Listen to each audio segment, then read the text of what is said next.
લાલ કી જય। અમાસ આજનો પાઠ પુરુષોત્તમ માસની કથા અધ્યાય 30મો।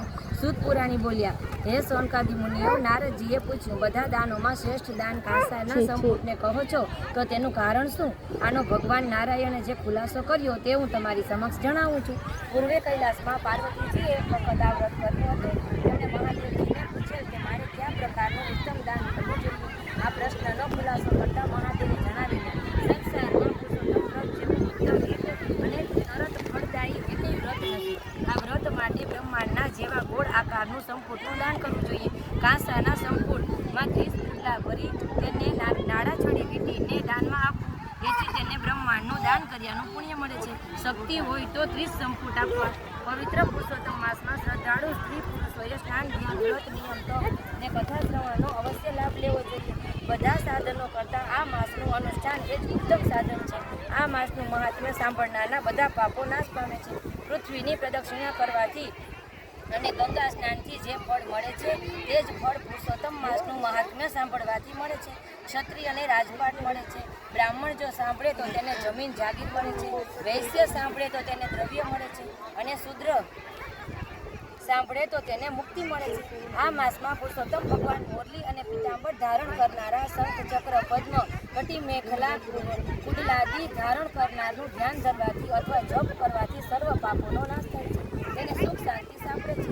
ભગવાન પુરુષોત્તમનું ભક્તિભાવથી પૂજન આદિ કરવાથી ઇન્દ્રધ્યુમ્ન, શતધ્યુમ્ન, યૌવનાશ્વ, ભગીરથ વગેરે ભગવાન પાસે જઈ શકતા હતા। સૂત પુરાણી પાસેથી આ કથા સાંભળીને સૌનક આદિ મુનિઓએ કહ્યું, હે સૂત મુનિ, આપે અમને ઉત્તમ ફળ આપનારી શ્રેષ્ઠ કથા સંભળાવી, માટે આપ સદા સર્વદા ક્ષેમ કુશળ રહો અને હજારો વર્ષની આવરદા ભોગવો।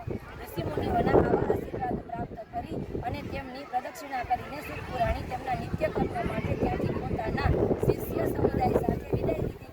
તેમણે ભાગીરથને કિનારે ચાલવા માંડ્યું। શ્રી બૃહદ નારદીય પુરાણના પુરુષોત્તમ મહાત્મા ફળ 9 અને છેલ્લો અધ્યાય સંપૂર્ણ। હવે પુરુષોત્તમ માસની પાવન કથા વાંચીએ। ફળ સેવાના પૈસાની કથા।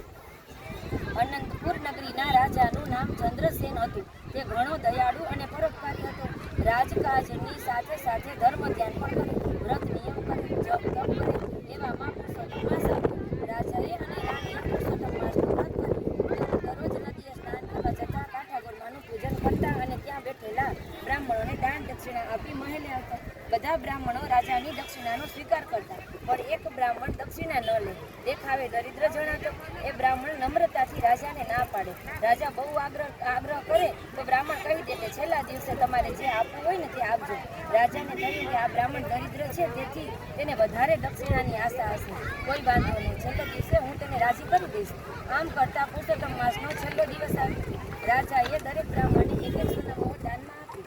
છેલ્લે પેલા દરિદ્ર બ્રાહ્મણનો વારો આવ્યો। રાજાએ તેને 5 સોનામહોર આપ્યા। બ્રાહ્મણ નમ્રતાથી બોલ્યો, હે રાજન, આ દ્રવ્ય આપ ક્યાંથી લાવ્યા છો? રાજા કહે, કેમ? મારા ખજાનામાંથી લાવું છું। બ્રાહ્મણ કહે, જાણે અજાણે અનિલનું ધન પણ આ ખજાનામાં આવ્યું છે। મારે તો ધન જોઈએ છે। આવો આગ્રહ રાખવાનું કઈ કારણ છે? બ્રાહ્મણ કહે, હે રાજન, દક્ષિણા લેવાનો તો મારો ધર્મ છે। તમે આપવા જોગ અને હું લેવા જોગ છું, પણ મારે તો શુદ્ધ ધન જોઈએ છે। તમારા પરસેવાની કમાણી હોય તો આપો, હું ખુશીથી લઈ લઈશ। આ સાંભળી રાજા બોલ્યા, આવતીકાલે સવારે તમે મારા મહેલે આવજો, હું મારા પરસેવાની કમાણી તમને આપીશ। આ સાંભળીને બ્રાહ્મણને સંતોષ થયો। હવે તે પોતાના ઘરે ગયો। બ્રાહ્મણીને કેમ કે આજે ઘણી દક્ષિણા લઈને આવશે, પણ ખાલી હાથે આવેલ જાણી તે બ્રાહ્મણ ઉપર ઘણી ખુશી થઈ। જ્યારે બ્રાહ્મણે જણાવ્યું, રાજાએ આવતીકાલે દક્ષિણા લેવા તેનો રાજમહેલે બોલાવ્યો છે। આથી બ્રાહ્મણી રાજી થઈ ગઈ। ગુસ્સો બધો ઉતરી ગયો અને મનમાં થયું કે કાલે રાજા ઘણું ધન આપશે એટલે પોતાનું દરિદ્ર થઈ જશે। સાંજ થવા આવી, રાજા ચિંતામાં પડ્યો। પરસેવો પાડીને કમાણી કરવાની હતી। જરા અંધારું થતા રાજાએ મેલા ઘેલા ફાટેલા વસ્ત્રો પહેરી મજૂર વેશે મહેલમાં પાછલા બારણેથી બહાર નીકળી પડ્યો। જિંદગીમાં રોજ ચલાવવા સિવાય બીજું કાંઈ કામ કરેલું નહીં, તેથી કોઈએ તેને કામે ન રાખ્યો। ચાલતા ચાલતા ચંદ્રસેન એક લુહારની કોઠે પહોંચ્યો। લુહાર દાતરડા ઘડી રહ્યો હતો। તે એક હાથે ધમણ ફૂંકતો જાય અને બીજા હાથે લાલ ચોળ થયેલ લોખંડ ઉપર હથોડાના ઘા ઝીકતો જાય। ચંદ્રસેને તેની પાસે જઈ કહ્યું, હું મજૂર છું, મને કામ આપશો?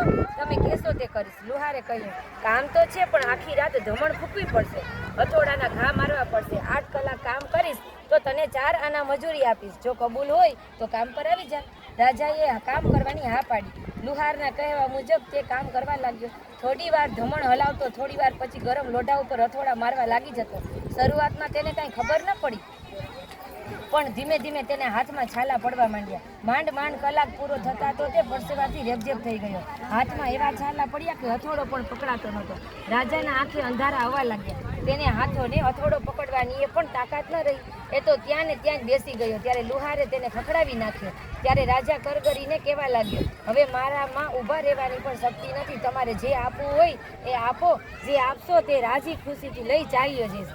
લુહારે ગજવામાંથી એક ઢબુડી કાઢી તેના તરફ ફેંકી. રાજાએ ઉપાડી ચાલતી પકડી. રાજાને આજે ભાન થયું કે જાત મહેનતથી પૈસો રળવો સહેલો નથી. તે ઢબુડી લઈને મહેલે આવ્યો અને મજૂરના કપડાં કાઢી નાખી, હાથ પગ ધોઈ, હાથે લેપ લગાવી સૂઈ ગયા. પ્રાતકાળે રાજાએ ઉઠી સ્નાન કરી, પૂજા પાઠ કરી, મહેલની અગાસીએ બ્રાહ્મણની રાહ જોતો ઊભો રહ્યો. થોડી વારમાં બ્રાહ્મણ ત્યાં આવી પહોંચ્યો. રાજાએ નીચે ઉતરી બ્રાહ્મણને આવકાર આપી બેસાડ્યો. પછી રાજાએ ખિસ્સામાંથી ઢબુડી કાઢી, બ્રાહ્મણને દક્ષિણામાં આપી. બ્રાહ્મણે પ્રેમથી દક્ષિણા સ્વીકારી લીધી અને રાજાને આશીર્વાદ આપ્યા કે પુરુષોત્તમ ભગવાનની કૃપાથી તમારે ત્યાં 9 માસે પારણું બંધાશે. આશીર્વાદ આપી બ્રાહ્મણ ઘેર ગયો અને જોડીમાંથી ઢબુડી કાઢી બ્રાહ્મણીના હાથમાં મૂકી. આ ઢબુડી જોઈ એવો તો રોષ આવ્યો કે તેણે ઢબુનો બહાર ઘા કરી બ્રાહ્મણને ભાંડવા લાગી. બ્રાહ્મણ ઢબુ શોધવા માંડ્યો પણ ઢબુ કે હાથ ન આવ્યો. ત્યારે તે ભગવાનને વિનવવા લાગ્યો કે હે પ્રભુ, મારી અજ્ઞાન પત્ની સામે ન જોશો. બ્રાહ્મણીના હાથે ફેંકાયેલ ઢબુ તેમના જ તુલસી ક્યારામાં દટાઈ ગયો. ભગવાનને કરવું એમ કે એનો છોડ ઉગ્યો. થોડા વખતમાં તે છોડ ઉપર નવી જાતની શીંગો આવી. એક દિવસ બ્રાહ્મણીએ નવીન છોડની શીંગો ફોલીને તેમાંથી દાણા કાઢ્યા. દાણા જોઈ બ્રાહ્મણી નવાઈ પામી. આ સામાન્ય દાણા નહોતા, પણ સાચા મોતીના દાણા હતા. તે તો દોડતી જઈને પતિને છોડ પાસે લઈ આવી અને એક શીંગ ફોલી તેમાંથી જે દાણા નીકળ્યા તે બ્રાહ્મણને બતાવ્યા. બ્રાહ્મણ પણ આ દાણા જોઈ દિગ્મૂઢ થઈ ગયો. ખરેખર દાણા મોતીના જ હતા. બ્રાહ્મણ સમજી ગયા કે આ છોડ બીજું કોઈ નહીં પણ રાજાએ આપેલ અને પોતાની પત્નીએ બહાર ફેંકી દીધેલ ઢબુનો જ ચમત્કાર છે. પછી તો રોજ 5 શીંગો છોડ ઉપરથી ઉતારવા માંડી. તેમાંથી 25 મોતી નીકળતા તેઓ બજારમાં વેચી રોકડ ઊભી કરી લેતા. થોડા વખતમાં બ્રાહ્મણની દરિદ્રતા ચાલી ગઈ અને તે ધનવાન બની ગયો. બ્રાહ્મણીને પણ પતિની શ્રદ્ધા ઉપર વિશ્વાસ બેઠો. તેને પણ ખરી કમાણીનું મહત્વ સમજાવવા લાગ્યું. બ્રાહ્મણના પડોશીઓએ એકાએક બ્રાહ્મણને ધનવાન બનેલો જોઈને વિસ્મય પામ્યા. તેને આમાં કાંઈ ભેદ લાગ્યો અને તેઓએ તપાસ કરી તો જાણવા મળ્યું કે તેના આંગણામાં પૈસાનું ઝાડ ઉગ્યું છે. તેની ઉપર શીંગો થાય છે. આ શીંગોમાંથી મોતીના દાણા નીકળે છે. બ્રાહ્મણે પોતાના મકાનની આસપાસ કાંટાળી વાડ બાંધી દીધી અને પતિ પત્ની ઝાડની દેખરેખ રાખતા, એટલે ત્યાં કોઈ આવી શકે તેમ નહોતું. આ વાત ઉડતી પ્રધાનને કાને આવી. વાત સાંભળી પ્રધાનની દાનત બગડી અને તે છોડ પડાવી લેવા માટે એક દિવસ 2-3 સિપાહીઓને લઈ બ્રાહ્મણને ઘેર ગયો ને કહેવા લાગ્યો, હે ભૂદેવ, આ છોડ તમને રાજાએ આપેલ ઢબુમાંથી થયેલ છે, માટે તે રાજાનો ગણાય. તમે આટલા દિવસ લાભ લીધો તો ભલે લીધો, હવે રાજાનો છોડ લઈ જવા દો. બ્રાહ્મણ કંઈ બોલ્યા નહીં.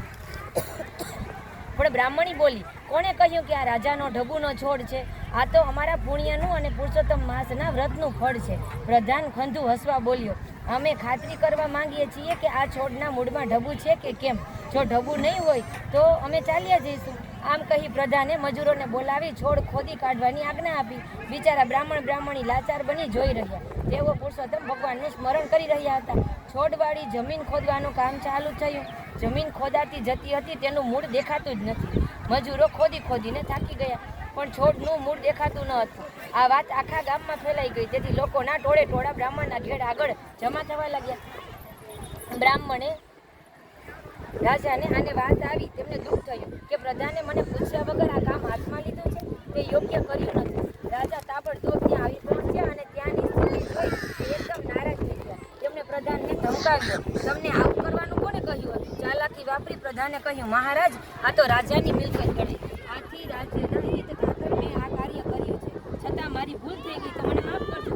પછી બ્રાહ્મણી પાસે જઈ રાજાએ આ છોડ અંગે પૂછ્યું. ત્યારે બ્રાહ્મણ બોલ્યા, હે રાજન, આપે મહેનત કરીને દાનમાં આપેલ ઢબુમાંથી આ છોડ ઉગ્યો છે, એટલે તેના ઉપર અમારો અધિકાર છે. આ અમારા પુણ્યનું ફળ છે. અમે તેને કેમ લઈ જવા દઈએ? રાજન પ્રધાનજી આ ધર્મરૂપી ઉગેલા છોડનું મૂળ જોવા માંગતા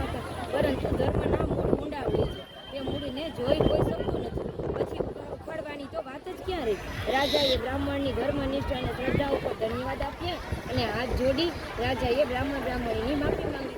રાજાને આ જોઈ પરસેવાની કમાણીનું મહત્વ સમજાયું અને ત્યારથી રાજાએ પોતાની તિજોરીમાં કોઈ અનીતિનો પૈસો ન આવે તે માટે રાજના કારભારીઓને તાકીદ આપી. બોલો પુરુષોત્તમ